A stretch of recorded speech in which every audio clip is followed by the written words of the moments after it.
Okay, Ho Chi Minh Trail on the slow sleeper train. Can't be any worse than China's slow sleeper trains, can it? Or can it?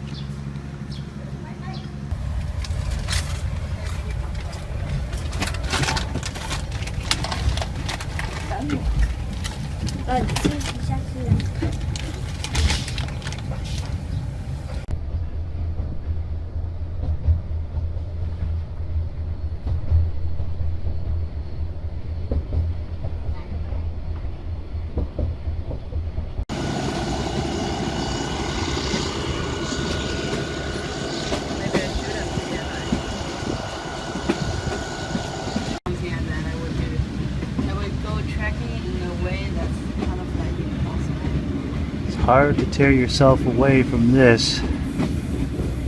So many secret beaches on the coast. Can't complain about the weather either.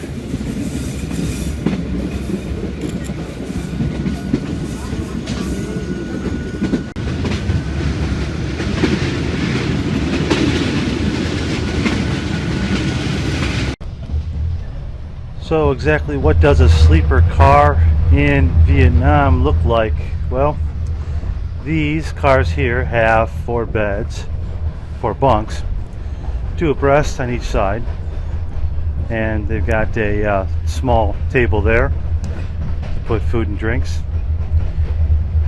Each compartment has 4 lights, and you can trigger the lights with a switch.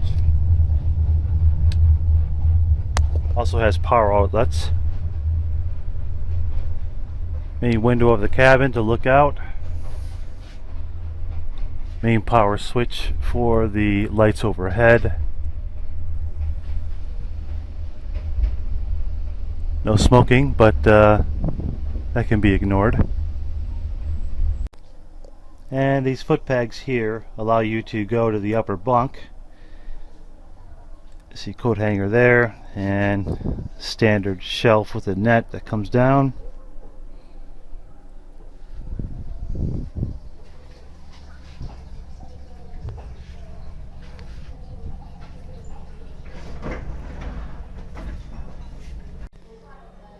Like the slow trains in China, you have hot and cold water on demand.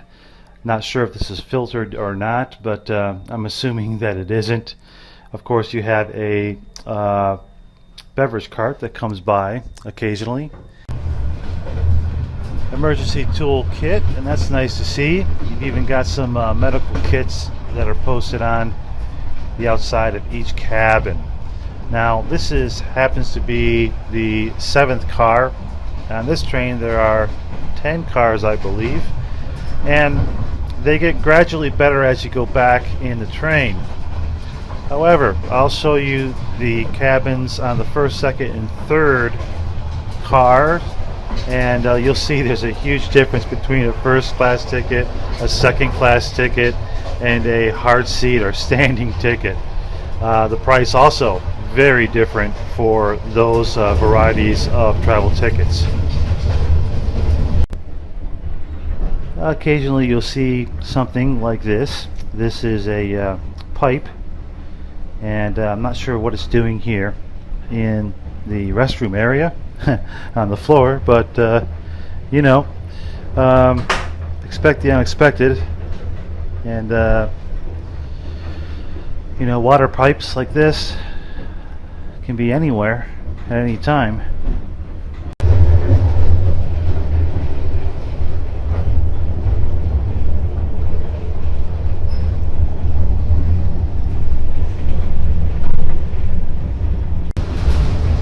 Nice to see the fire extinguishers in case there's a raging fire on the train. I guess this is a smoking compartment.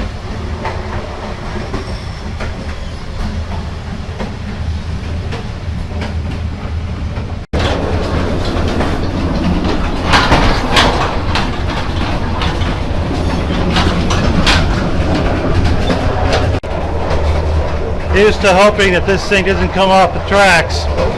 Last night, while I was sleeping, I could almost swear that this thing jumped off the tracks.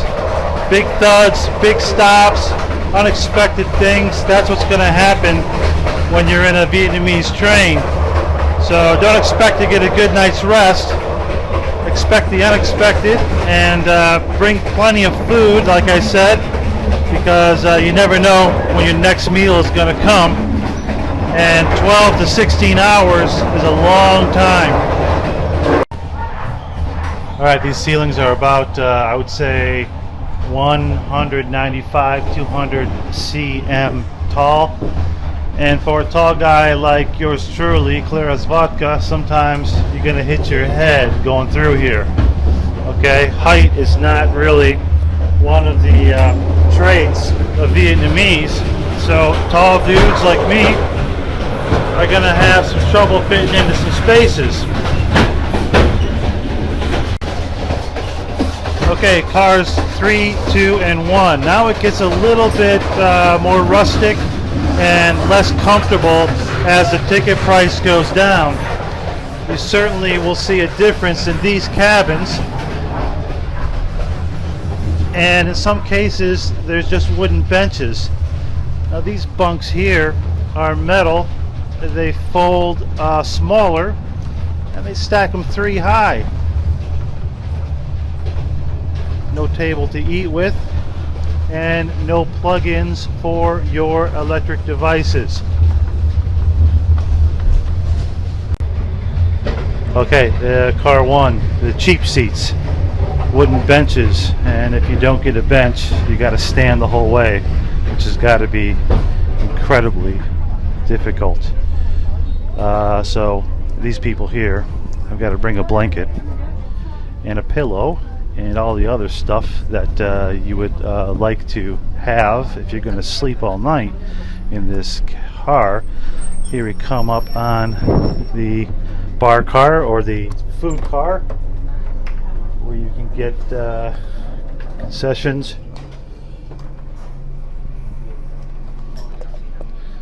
We standard chopsticks and utensils, and hopefully you get something halfway decent to eat. Let's see here. Well, unlike the Chinese trains, there's no Haagen-Dazs, but there is plenty of beer.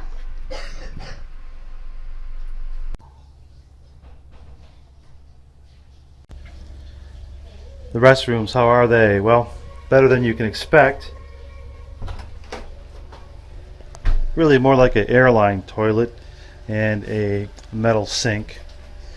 And of course, all through Vietnam you have these hoses next to the toilet area, which you don't find in some other Asian countries, but not that bad considering. Window with bars there, get some ventilation, if you know what I mean. The food, how is it? Well, it's quite simple. Don't expect anything gourmet on a Vietnamese train, but you will get some variety. They have rice and noodle. They have some snack food like chips and lots of beer. No Vietnamese vodka or hard liquor, but you can get some milk in these drink boxes, and they usually will also bring by soup that goes with their set meals. There's a couple of boiled eggs that you can get with salt, and inside here you've got some noodles, some fried noodles with beef or chicken, and the same goes for their rice dishes, where you'll have some rice, you'll have meat, which will be probably pork, chicken, or beef, and then you'll have some vegetable and some soup to go with it. The price, that's a little bit hilarious because they don't really list a price on a menu. You've got to kind of negotiate your price on your meals, and that means that depending on who you are, that's what the price will be. So foreigners will pay maybe twice as much, and actually I negotiated the price on all of this, and I talked them down to half of what it is, and that can be a little bit frustrating, but that is Vietnam. So even on the national train system, they will cheat you on the price. That's part of what it means to be in Vietnam, and it's a cultural thing that simply may not change anytime soon.